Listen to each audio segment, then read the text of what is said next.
Welcome, my friends, to a place where we share inspiration and positivity. Welcome to another exciting video, where we'll be shedding light on Johannes Megapolensis. From the Dutch Reformed Church of Johannes Megapolensis, erected in 1656, at Rensselaerswyck Mannor. Johannes Megapolensis was a dominie pastor of the Dutch Reformed Church in the Dutch colony of New Netherland, present-day New York State in the United States, beginning in 1642. Serving for several years at Fort Orange, present-day Albany, New York on the upper Hudson River, he is credited with being the first Protestant missionary to the Indians in North America. He later served as a minister in Fort Amsterdam on Manhattan Island, staying through the takeover by the English in 1664. The minister is widely known as the author of a short account of the Mohawk Indians, their country, language, figure, costume, religion, and government, first published from his letters by friends in 1644 in North Holland, and being translated into English in 1792 and printed in Philadelphia. He is also known for having assisted the French missionary, Father Isaac Jogues, escape from the Mohawk Indians in the 1643. The priest had been serving as a missionary to the Hurons and had been taken captive by the Mohawk. After his tenure in Rensselaerwyck, Megapolensis went to New Amsterdam intending to return to Holland. Governor Peter Stuyvesant prevailed upon him to remain and undertake the duties of a pastor. In 1664, he was instrumental in facilitating a smooth transition to British rule. In the upcoming section, we'll be shining a light on early life. Megapolensis was born in Koninklijke, Netherlands in 1603. His father, also named Johannes, was a Protestant dominie or minister in Emond aan Zee. The father Latinized the family name from the original Van Mecklenburg. Another source suggests the original name was von Grootst.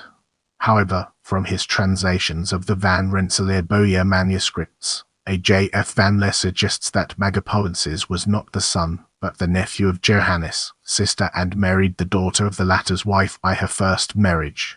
Megapolensis studied Catholicism at Cologne but became disenchanted with its particular precepts and customs. At the objection of his family, he became a Protestant clergyman at an early age. For this he was disinherit. In 1630 the younger Megapolensis married Mathilde Willems in the Netherlands. The couple had at least 4 children born there in the next 12 years. Their son Johannes became a surgeon working at Fort Orange. In 1654, their daughter Hillegand married Cornelis van Riven, secretary to the Colonial Council. In 1629 Megapolensis entered the ministry and commenced conducting services at Weerinaward, and 4 years later at Seehurl and Burge in the classes of Alkmaar. In November 1641, dominie Johannes Megapolensis introduced him to the classes of Amsterdam with the idea that he was willing to pursue a pioneering effort as a minister in New Netherland at the patroon of Kiliaan van Rensselaer. Here he was introduced to Van Rensselaer on March 6, 1642, and signed a contract that committed him to the task for 6 years, at a salary of 1,000 guilders for the first 2 years, with an increase thereafter. The contract also stipulated that he be provided with a free house with provisions of food. Megapolensis, his wife, and 4 children sailed for the New World on June 6, 1642. Upon their arrival at New Amsterdam, they remained on Manhattan Island for a brief period where he was introduced to Reverend Bogadis, who was directed to extend a friendly welcome. By the following August they had settled into their new home near Fort Orange. Now, let's dig deeper into Rensselaerwyck and unveil the hidden treasures it holds within. In 1642 Megapolensis was hired by Kiliaan van Rensselaer, the patroon of Rensselaerwyck, a vast estate encompassing much of what is now Albany and Rensselaer counties, to serve as minister to his territory in the Calvinist Dutch Reformed Church. Megapolensis and his family went to New Netherland, where he served in Rensselaerswyck and later Fort Orange until 1649. With its strategic location, Fort Orange and its nearby settlements soon attracted many traders and Indians alike. However, Because of the many different peoples and interests, it was also the center of many conflicts. At first the family lived in Greenbush, New York, before moving to Fort Orange, now the city of Albany. Van Rensselaer also needed someone he could trust to be his principal advisor and to keep him informed of the social and business activity in the manor. Megapolensis was given authority that extended further than matters of church and religion, and was appointed to act as the arbiter of all disputes arising between the chief official of the colony, Arndt van Curler, and his subordinate, Adrian van der Donk, and to see that the general patroon was dealt with in a fair and ethical manner. His decision was to stand uncontested until a review on matters conducted by Van Rensselaer himself occurred. The contract was for 6 years.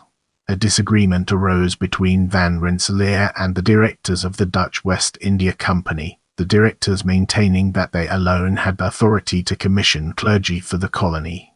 As the ship was about to sail, the parties resolved their differences, neither side conceding their prerogatives.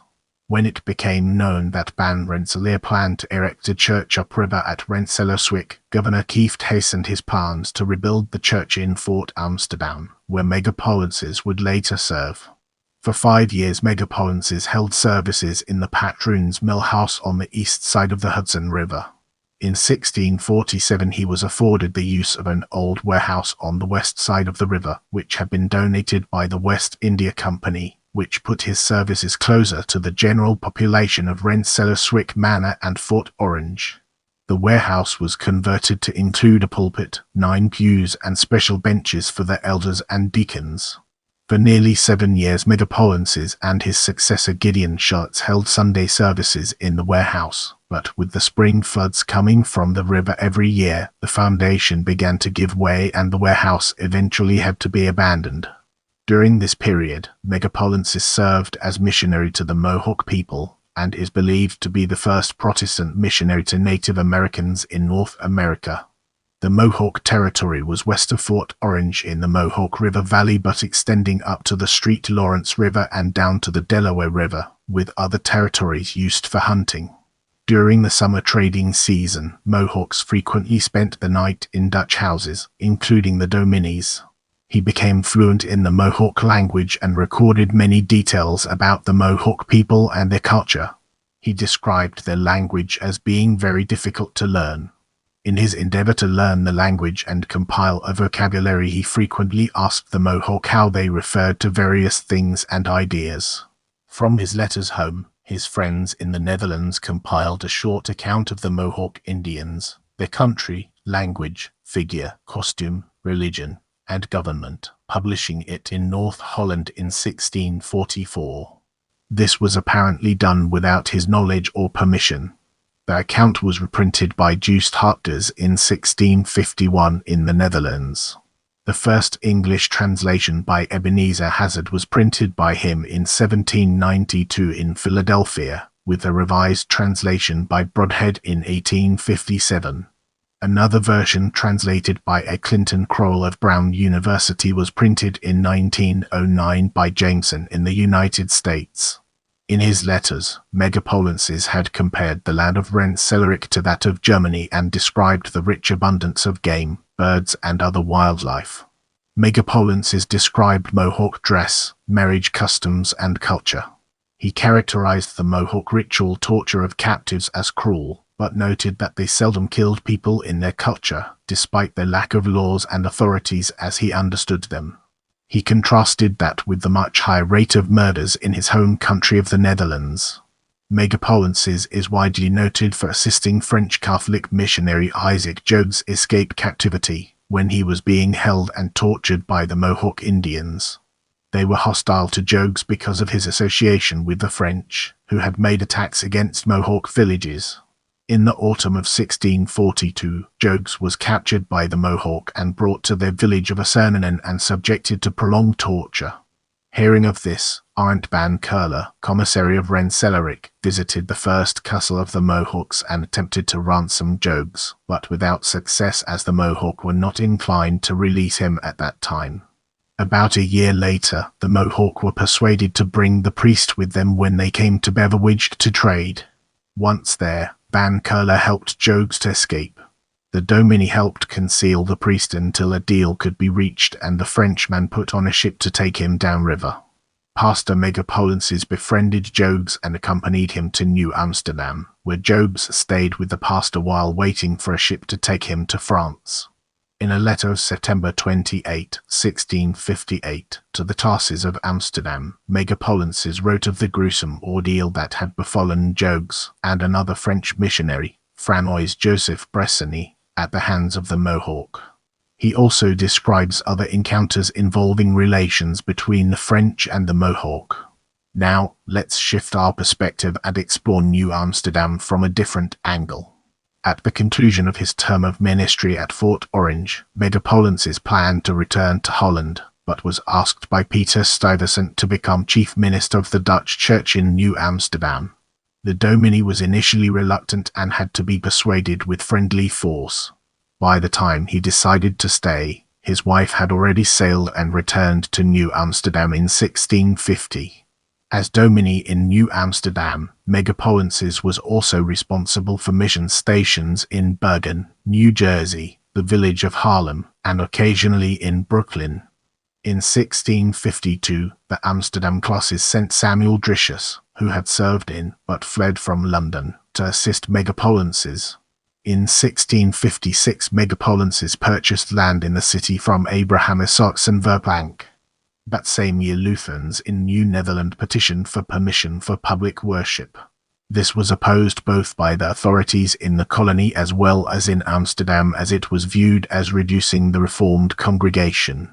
The Lutherans wrote to the Lutheran consistory in Amsterdam to send a good, God-fearing preacher, since among the Reformed here there is one who formerly was a Jesuit and on that account is very politic and disputatious. By this they meant Dominie Megapolensis. They also charged that the baptismal liturgy used was too similar to the Papal Church. On March 18, 1655, he sent a letter to the classes at Amsterdam, noting, "Last summer some Jews came here from Holland in order to trade. They came several times to my house, weeping and bemoaning their misery. If I directed them to the Jewish merchants, they said they would not even lend them a few stivers." Megapolensis further argued that the followers of the unrighteous Mammon aimed to get possession of Christian property and to outdo other merchants by drawing all trade toward themselves. These godless rascals, who are of no benefit to the country, but look at everything for their own profit, may be sent away from here.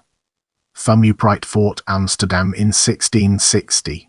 Detail after Stuyvesant's departure in July from his failed mission in the West Indies, he returned to Manhattan and found a fleet and crews totaling 700 men waiting for him in the harbor, where he promptly received orders to move on the Swedes at Fort Casimir and other objectives in the disputed territory along the Delaware River. On August 25, Megapolensis arranged for a day of fasting and prayer for the successful completion of the coming expedition. On the first Sunday of September, Megapolensis held services at Fort Amsterdam, just prior to the departure of the fleet on its mission. Megapolensis accompanied Peter Stuyvesant, who was commander of a fleet.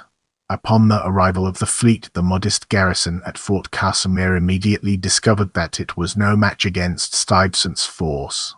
Subsequently, a flag of truce was sent to the fort with demands of its surrender, which after some protest occurred without any bloodshed, after which the commander of the fort boarded Stuyvesant's ship and signed the terms of surrender.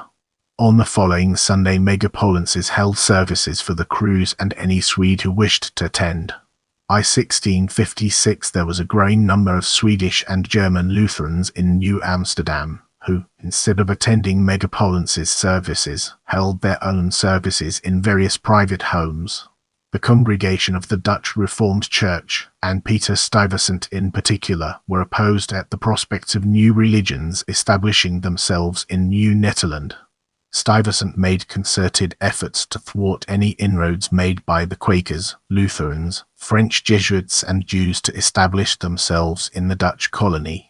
In 1658, Reverend Megapolensis continued to lament the inroads that various other religious orders were making in the colony, fearing that it would create religious discord and division among the people of the colony. Of the Quakes he said, "The raving Quakers have not settled down, but continued to disturb the peace of the province by their wanderings and outcries."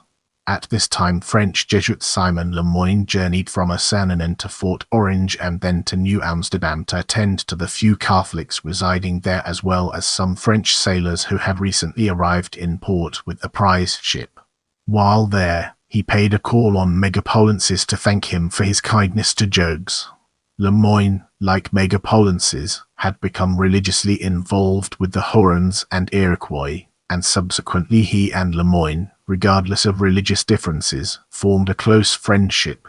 In 1664, after serving at Rensselaerswyck Mannor for 6 years, Megapolensis arrived at Fort Amsterdam. His arrival at Fort Amsterdam was subsequent to his assisting French missionary, Isaac Jogues, in his escape from the Mohawks. His wife had already departed for Holland some weeks before. Reverend Bacchus had retired over political indifference with Stuyvesant and returned to Holland, and subsequently the colony was in need for another minister. With children also in need of baptism and religious instruction, Megapolensis was persuaded by Stuyvesant to remain in Manhattan, to which the former consented. When an overwhelming English fleet arrived that year, Megapolensis and his son Samuel, a physician as well as minister, were among the advisors counseling Stuyvesant to surrender New Amsterdam to the English, who ultimately took control of the Dutch colony. The West India Company would later blame the capitulation on councillors and clergymen desirous of saving their houses, which were next to the fort. Susan Shaw Romney says that his daughter Hilligan Van Riven and Lydia de Meyer crossed enemy lines to Long Island to conduct backdoor negotiations with the English. Shortly after their return, a council of residents and colonial leaders presented Stuyvesant with English terms, and he finally empowered a group of Amsterdammers to negotiate the peaceful handover. Staying in New York, as it was renamed by the English, the minister helped establish the rights of the Reformed Church under English rule.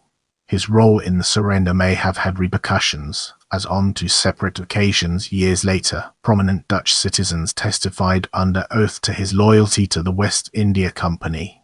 Some accounts say that Megapolensis returned to Holland a few years later in 1668, where he died. According to Thomas DeWitt, it was his son Samuel, associate pastor at New Amsterdam, who returned to Holland. Thank you for watching. I appreciate your support, and I'll see you in the next video.